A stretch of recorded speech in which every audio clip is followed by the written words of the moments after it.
Miren, como nosotros lo que queremos es empoderar a los jóvenes y que ustedes poco a poco vayan tomando decisiones y que los adultos aflojemos un poquito, a veces, no el control, pero la dirección o la autoridad en la iglesia. Yo les voy a dar a ustedes a elegir. Tengo un sermón de 45 minutos, tengo uno de 30 y tengo uno de 15. ¿Cuál prefieren? El de 15, sí, yo sé, me lo están diciendo con los ojos. Hasta un dirigente, amigo mío, me dijo: che, Osvaldo, predicá cortito. Se está escondiendo ahí detrás de la cámara. Un breve mensaje. 3 pasajes quiero repasar con ustedes y les voy a contar una cortita historia personal. De paso, asegúrense que ustedes ponen el nombre a la carpeta con el material y al libro, porque como son todos iguales, después se pueden mezclar en el transcurso del fin de semana. Si usted quiere llevarlo a su cuarto, asegúrese que se pone el reloj en la otra mano o un nudo en el dedo o algo para que lo traiga mañana, porque lo vamos a estar usando mañana, ¿de acuerdo? Al principio del material, ustedes tienen un pasaje precioso que yo quisiera que ustedes lo puedan estudiar en su hogar con suma atención. Esta noche vamos a hacer solo una mención. Ezequiel, el capítulo 37. Hay allí una profecía muy interesante, con infinidad de aplicaciones, que yo quisiera que tú la tomes en tu corazón y la guardes para estudiarla y repasarla en tu hogar. Capítulo 37 del libro de Ezequiel. Y vamos a leer los versículos 4, 5 y 6.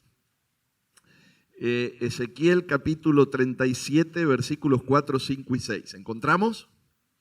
Ezequiel 37, tu teléfono, tu iPad o si tienes la Biblia a mano, Ezequiel 37, versículos 4, 5 y 6. ¿Estamos listos? Dice así: me dijo entonces, profetiza sobre estos huesos y diles: huesos secos, oíd palabra de Jehová.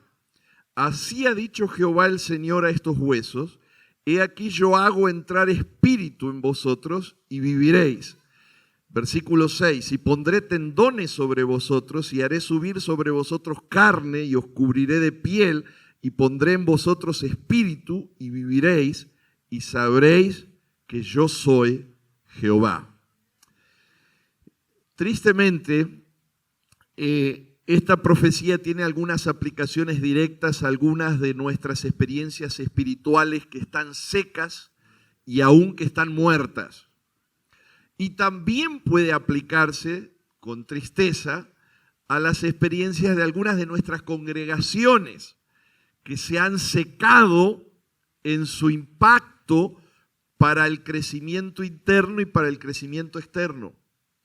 Y esta profecía viene de Dios para que a través del poder y de la palabra de Dios, lo que estaba aún muerto, y no solamente muerto, sino desintegrado, porque lo único que quedaban eran los huesos, pueda volver a vivir.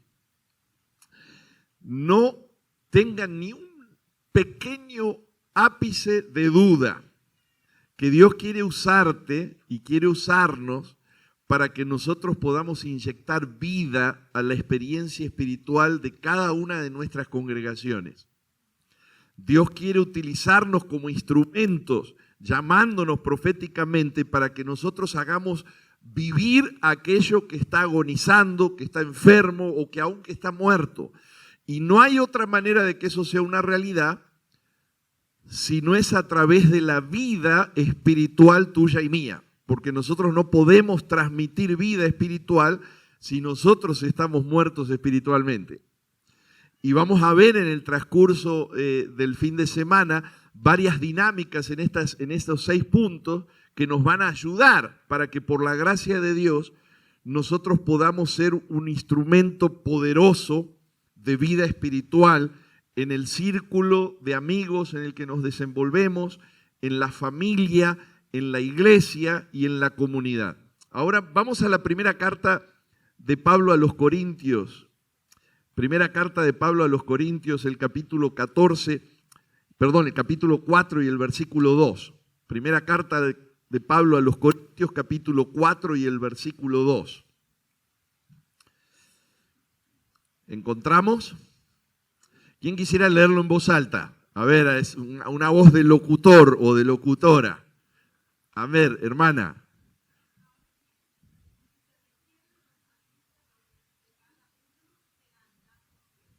Amén. ¿A quién se está refiriendo Pablo cuando habla de los administradores? No está hablando del presidente, el tesorero o el secretario de la unión o de la conferencia. Ni siquiera está hablando de la organización o la estructura de organización de la iglesia. Está hablando de los núcleos de organización familiares y eclesiásticos.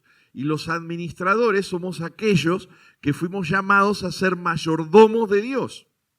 Es decir, que tú y yo somos administradores de Dios, en gran medida. Y noten que lo que dice aquí el apóstol Pablo es que lo que se requiere es que tú y yo seamos hallados como fieles. No dice que tú y yo sepamos todo, ¿de acuerdo? Porque a veces nosotros no queremos participar o entrarle a la responsabilidad porque no sabemos, porque no nos dijeron, no sabemos qué hay que hacer. No dice, se requiere que quien dirija la iglesia sepa de todo, no dice eso. Tampoco dice, se requiere que quien dirija la iglesia tenga todos los talentos y habilidades. ¿Dice eso? Porque a veces dice, ay, yo no hablo tan lindo como aquel, yo no tengo la capacidad que la hermana tiene, no tengo ese carisma, ay, yo no sé hacer esto. No tenemos que hacer todos lo mismo en la iglesia, pero no dice aquí que lo que se requiere es que tengamos muchos talentos y habilidades. Tampoco aquí dice que lo que se requiere es que nosotros sepamos todas las líneas de interpretación profética y las 28 creencias fundamentales de la iglesia de memoria. No dice, no está hablando de conocimiento. Lo que se requiere de quienes dirigen en la iglesia es que seamos fieles a Dios. Primer lugar, tengo vida espiritual y transmito vida espiritual. Hago vivir los huesos secos de mi vida y de la iglesia. Segundo, soy fiel a Dios por sobre todo lo demás y por sobre todos los demás. Y entonces en tercer lugar, el tercer pasaje, Primera de Pedro, el capítulo 4. Este es un pasaje que a mí me encanta compartir. Primera de Pedro, capítulo 4. Y vamos a leer juntos los versículos 10 y 11. Primera de Pedro, capítulo 4, versículos 10 y 11, para ver el tercer aspecto importante. Cada uno, ¿quién es cada uno? ¿Quién es cada uno? ¿Los otros? ¿El pastor? ¿Los ancianos? ¿Quién es cada uno? A ver fuerte, ¿quién es cada uno? Todos. Cada uno, dice Pedro, según el don que ha recibido, ministrelo a los otros. ¿Para qué es el don que recibimos de Dios? Para ministrarlo a los otros, no es para mí. A mí me encanta, trabajamos varios años con el pastor Ismael Castillo en el departamento hispano en Texas, y en uno de los entrenamientos para ancianos, él mencionó algo que me quedó grabado. Él dijo que si Dios me da un don para que yo ministre a la iglesia, y yo decido no ministrar a la iglesia, o no hacer nada, le estoy robando a Dios y le estoy robando a la iglesia lo que le pertenece.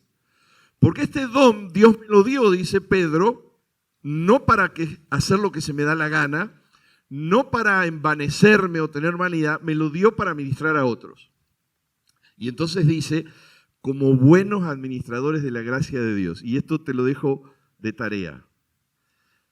Escribe en una página en tu casa, o en algunas horas durante el fin de semana, en algunos breaks, ¿cómo es la gracia de Dios? ¿Cómo es la gracia de Dios? Las características de la gracia de Dios. Escribe, porque dice, aquí nos dice que el modelo de mi ministerio a otros es conforme a la gracia de Dios. Y si la gracia de Dios es abundante, yo no puedo estar tacañando o regateando mi ministerio. Ay, no tengo tiempo. Ay, no puedo. Ay, no quiero, mientras aquel sea el director, conmigo no cuenten. Mientras el pastor esté aquí, conmigo no cuenten.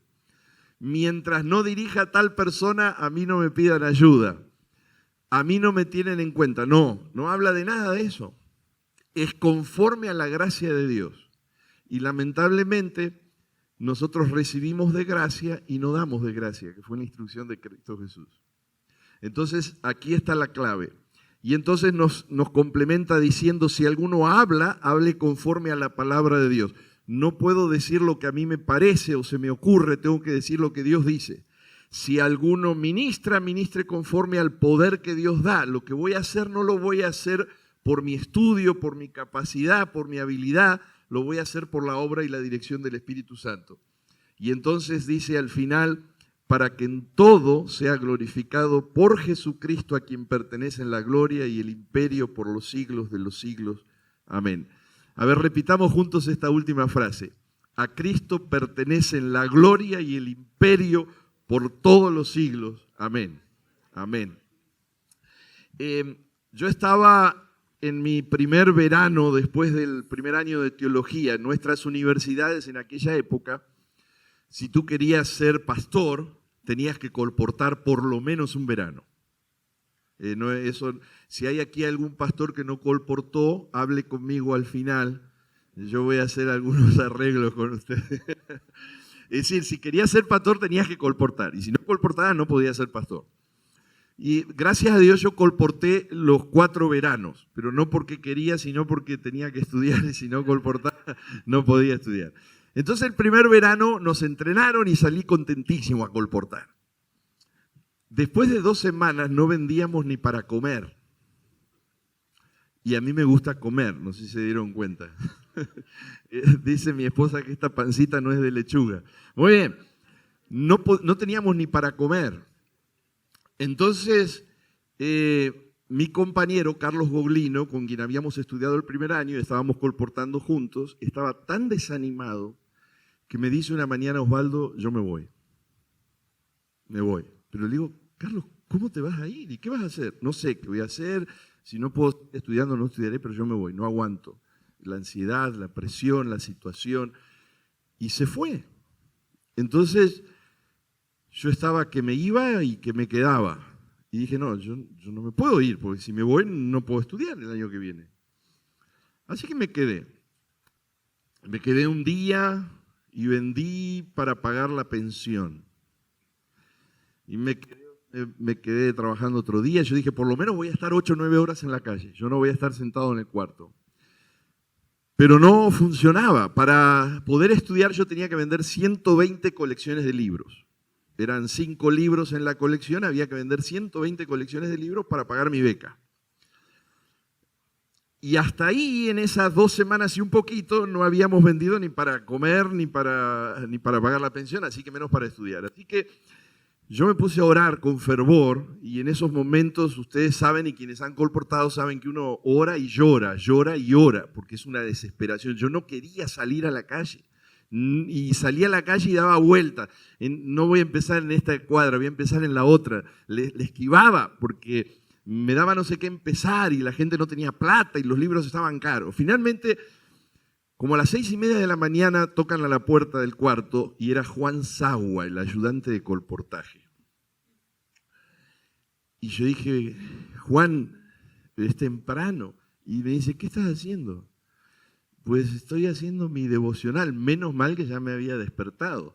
Estoy haciendo mi devocional, pues tenés que hacer el devocional más temprano, porque a esta hora ya tenemos que estar vendiendo. ¿A quién le vamos a vender a esta hora? A las enfermeras que entran a las 6 de la mañana y a las que salen a las 6 de la mañana. Para hacer la historia corta, Juan estuvo conmigo 2 días y medio. En 2 días, Juan vendió 57 colecciones. 2 días, 57 colecciones. Era casi la mitad de la beca. Y entonces me dice a la mañana del tercer día, Osvaldo, yo esta tarde me voy, así que esta mañana vas a hacer vos todas las presentaciones. Y yo digo, Juancito, quédate 2 días más. Yo ya había hecho mi cálculo, 2 días más, otras 57, 60 colecciones y ya me iba a casa. Y Juan me dice, no, porque mi trabajo no está hecho si yo no veo que vos podés colportar y bien. Pero Juan, si lo estás haciendo tan bien, por favor.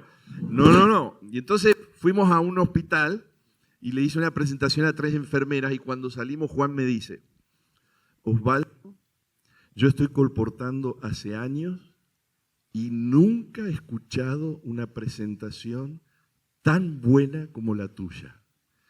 Y yo ya estaba en el techo. ¡Wow! Porque él tenía varios años de colportaje. Y entonces me dice, pero si vos querés ganar tu beca haciendo eso, mejor que te vayas a tu casa. ¡Pua! Primero me alzó y después me tiró. ¡Pum! Y digo, pero Juan, ¿qué pasa? Osvaldo, la presentación estaba excelente, pero el cierre era un desastre. ¿Qué pasaba? Pero Juan, es que los libros están carísimos. La gente no tiene ¿qué lo voy a dejar sin comer para que me compren los libros? Y entonces Juan me dijo algo que me quedó grabado. ¡Pah! Juan me dice, Osvaldo, aunque la gente no coma un año, así me dijo, aunque la gente no coma un año para comprar los libros, que no coman un año. Y yo le dije, pero Juan, un poco exagerado, ¿no? Me dice, Osvaldo, vos te olvidás que a lo mejor esta es la última oportunidad que alguien puede tener de conocer el mensaje. A lo mejor es la única y la tenés vos. Es tu responsabilidad. ¿Y qué vas a hacer vos? ¿Vas a dar vuelta? ¿Vas a titubear? Que agarren los libros, es el mensaje de salvación, aunque no puedan hacer más nada. Dios se va a encargar de ellos. Y eso me quedó grabado. Me quedó grabado porque yo no tenía esa actitud. Yo estaba colportando para estudiar, no para ayudar a la gente.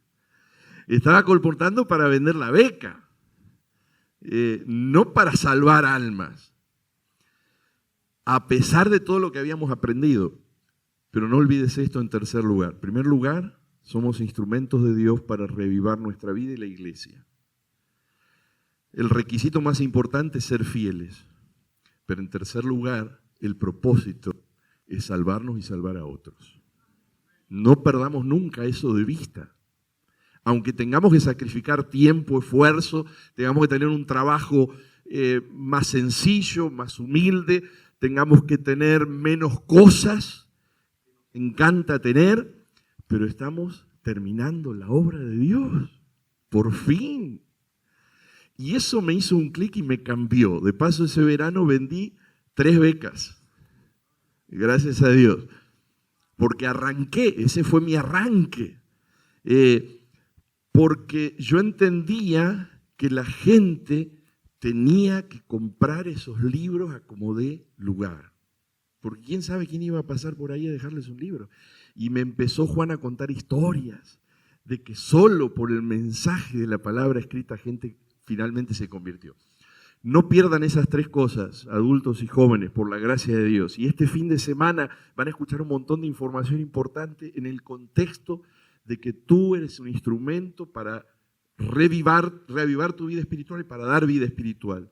Tú tienes que ser fiel y vas a ser juzgado y evaluado por tu fidelidad a Dios, no por el pastor de la iglesia, el anciano, la junta, tu padre, sino por Dios.